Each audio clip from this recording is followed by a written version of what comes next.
This morning, Tina Peters will remain in custody at a correctional facility in Pueblo. We're going to hear from experts on Trump's push to pardon her. A settlement between the town of Bennett and a newspaper was approved, why First Amendment rights are at the center of the case.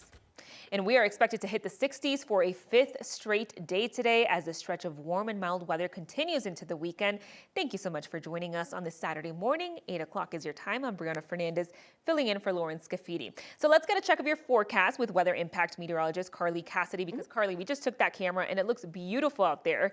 So we could expect those 60s for the rest of the weekend. Yeah, 60s even into next week. We're still talking this high pressure ridge, so temperatures really not moving a whole lot. And that sunshine already out there. Have some cloud cover just drifting in from the northeast. The system way out there. We'll just have some clouds, and then that wind, that is also going to come back. But temperature-wise, not bad. Fairly mild, 57 degrees already, and we just continue to climb as we go throughout there. See the next 12 hours, there we go, making our way into the upper 50s, low 60s for today. Grab that layer as you're headed out, and then here also for the evening as the sun does set and those temperatures come back down, but not too bad all the way around, and even all the way across the entire state. We see 50s and 60s for a good portion. In the high country, 30s and 40s along the western slope. Grand Junction, 55. Just here off towards the northeast, I mentioned that system well off towards the northeast, but that's where just a little bit of that cooler air is going to dip down in. So that's why we see some 40s and some low 50s compared to for the rest of us.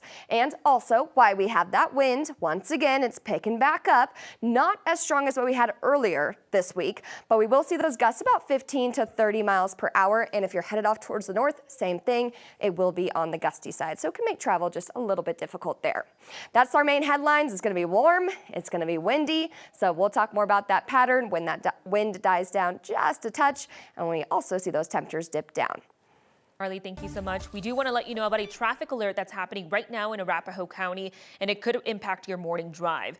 CSP says that E470 is closed southbound near I-70 because of a split semi. Now, we know that this incident happened just before 5 this morning. The truck was carrying parts of a windmill when the components broke free and split it in half. Right now, you're going to plan a different route because CSP is saying that this will be an extensive closure. This is also near Denver International Airport, so if you're heading that way, a good option for you is 6th Parkway. We're going to keep you updated both on air and online with the latest updates on when this road will reopen.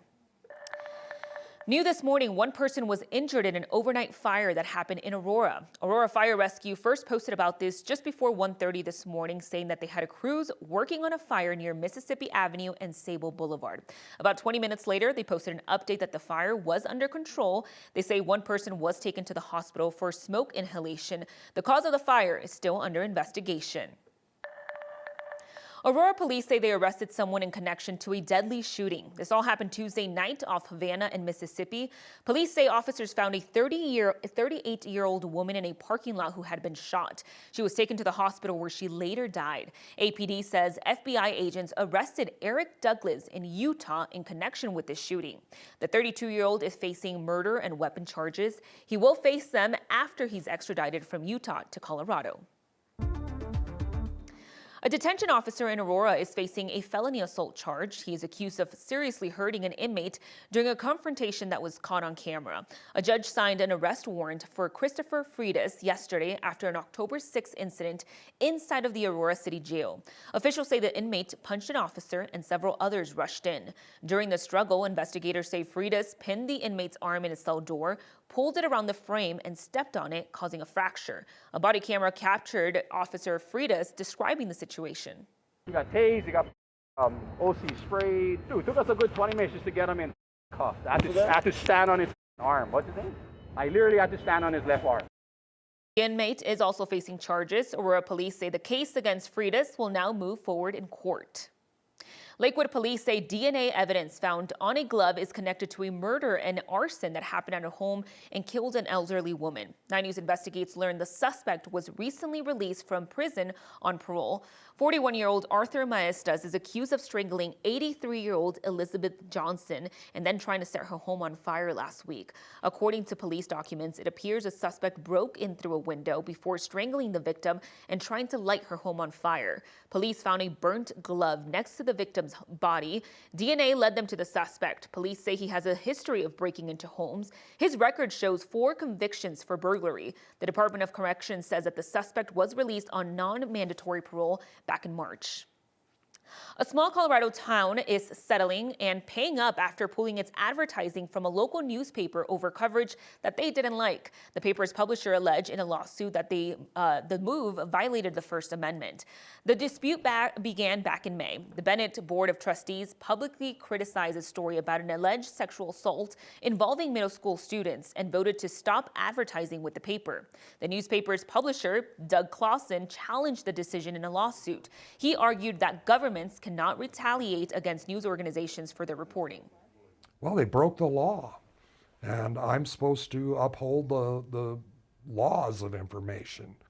They can't do that and expect to not have any repercussions. This week, the town approved financial terms for a settlement. That includes a $15,000 payment and a 3-year advertising contract worth $15,000 per year. In a statement, the town said it firmly believes that its previous actions were taken ethically, but that it strongly believes in the First Amendment and the importance of free speech.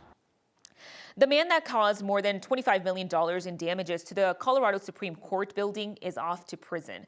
A judge gave Brandon Olson 8 years in prison for arson. Olson says he was under drug-induced psychosis when he broke into the Supreme Court building and lit fires inside. So this happened in January of 2024, so nearly 2 years ago. The flames caused sprinklers to turn on and stay flowing for hours. That resulted in substantial damage. Olson apologized in court. This should not have happened. I wish I would have found this version of myself. I wish I would have found the sober community and embraced it a long time ago and mitigated some of these things. It's very hard to recognize or see the damages that you accrue on people. A judge recognized Olson's effort to stay sober since the incident, but cited substantial financial loss. Denver Health is unveiling a new inpatient unit. It's designed to help to treat adults who are dealing with both medical and psychiatric conditions that require hospitalization at the same time. Colorado's first integrated unit has spots for 12 people. Denver Health says less than 3% of hospitals around the country offer this. The new unit is possible because of substantial sales tax funding for Denver Health that was approved by voters back in 2024. A new study is shedding some light in cognitive decline, and it could start with how you drive.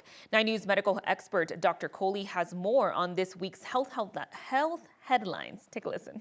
Topping the health headlines this week is the news of a new study which reported that a change in driving patterns may be an early indicator of cognitive decline in older adults.